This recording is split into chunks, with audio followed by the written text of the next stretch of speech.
मीरपुर माथिलो में 3 ॾींहंनि वारो किताबी मेलो लगायो वियो, जंहिंमें तारीख़ी, इल्मी, अदबी, शाइरी, नावल निगारी, इस्लामी तारीख़ ऐं ॿारनि जी कहाणियुनि जा मजमूआ रखिया विया आहिनि। मेले में शहर जे शागिर्दनि, उस्तादनि, अदीबनि, शाइरनि, सहाफ़ियुनि ऐं सुञाणनि धुरियुनि जी आमद जो सिलसिलो शुरू थी वियो आहे।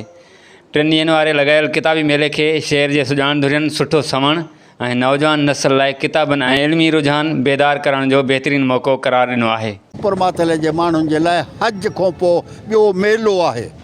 हे इन खे असां ईअं ई सम्झंदासीं। पहिरियों दफ़ो मुंहिंजी 74 साल उमिरि आहे, पहिरियों दफ़ो मां पंहिंजे शहर में हे एॾो वॾो कारनामो, जंहिंमें ख्वावर साहिबु असांजो छोकिरो आहे, भाणेजो आहे मुंहिंजो, उन्ही जो तामुन रहियो आहे। हीअ असांजो शहर धाड़ेलनि चोरनि फोरनि जो न, हीअ इज़तदार माण्हुनि जो आहे, ताक़तवर माण्हुनि जो आहे। किताब सां मोहबत कयो। असांजी इज़त पूरी दुनिया में सिर्फ़ु इन किताबनि पढ़ण जे लाइ, किताबनि लिखण जे लाइ, इल्मु हासिलु करण जे लाइ असांजी इज़त आहे। तंहिंजे लाइ इज़त तव्हांखे वठणी आहे त तव्हां महिरबानी करे दीनी दुनवी इल्मु ॿई पहिरायो।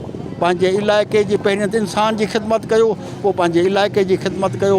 मां एतिरो ई पैगाम ॾींदुसि। अंसार पब्लिकेशन तरफ़ां असीं गुज़िरियल 4 सालनि खां वठी हिकिड़ी मुहिम पिया हलायूं, किताब दोस्त इल्मु दोस्त, जंहिंजो मक़सदु इहो आहे त नौजवान असांजा जेके आहिनि उहे किताबनि खां परे थींदा पिया वञनि। अॼु इंटरनेट ऐं जेको जदीद एप्स जे जेको आहे सोशल मीडिया जे ॼार में वरितलु आहे असांजो नौजवान, ऐं असां हीउ पैगाम खणी पहुता आहियूं। ईअं असां खां अॻु में मुख़्तलिफ़ शहरनि लॻाईंदा रहिया आहियूं।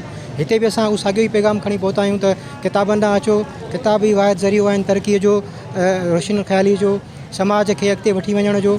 सो नौजवाननि खे असां हीउ पैगाम ॾियणु आया आहियूं ऐं असां मुख़्तलिफ़ जेको आहे हिते सिंधी, उर्दू, अंग्रेज़ी जा नायाब शाहकार किताब खणी आया आहियूं, जिन ते 40 खां 50 सैकड़ो ताईं असां हीअ रिआयत ॾियूं पिया। मीरपुर माथिले में ही किताबी मेलो, इन में जेको आहे हर मौज़ू ते जेके किताब मौजूदु आहिनि ऐं अल्हम्दुलिल्लाह इहा तमामु ख़ुशी जी ॻाल्हि आहे जेको असांजे घोटकी ज़िले में ऐं मीरपुर तालुके में जेको ही किताबी मेलो लॻी रहियो आहे। हिते तक़रीबन अदब सां वाॻियल किताब आहिनि, जीअं नावल, शाइरी, कहाणियूं, उन खां सवाइ अदबी ॿिया किताब ऐं उन खां सवाइ दर्सी किताब बि आहिनि ऐं इंग्लिश, उर्दू, सिंधी मुख़्तलिफ़ ॿोलियुनि जा जेके किताब आहिनि उहे हिन मेले में रखिया विया आहिनि।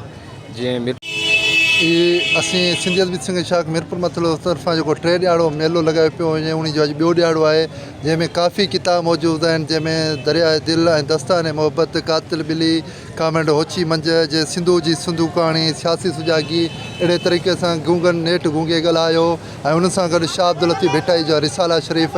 नाज़रीन, किताबी मेलो शहर में ख़ासि करे शागिर्दनि ऐं नौजवाननि लाइ अहमियत जो अमल आहे, जंहिंखे पढ़ण सां हू पंहिंजी इल्मी सलाहियतुनि में वाधारो करे सघनि था ऐं तारीख़ी किताब पढ़ण सां हू पंहिंजे मुल्क ऐं दुनिया बाबति ॼाण हासिलु करे सघनि था।